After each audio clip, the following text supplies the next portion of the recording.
আব্বা অশো, নাস্তা টাস্তা ঠিক মতো খাইছিলা তেমন তো ব্যবস্থা করতে পারি নাই।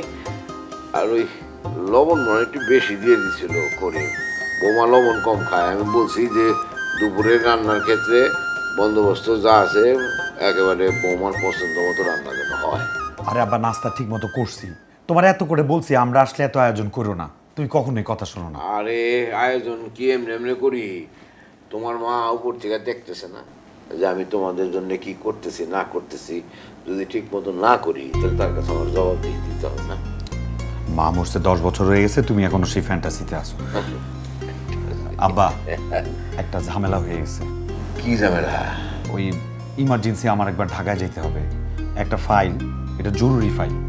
বাসায় ফেলে আসছি, এখন যেমন করে হোক আজকের মধ্যে ওটা অফিসে পৌঁছায় দিতে হবে।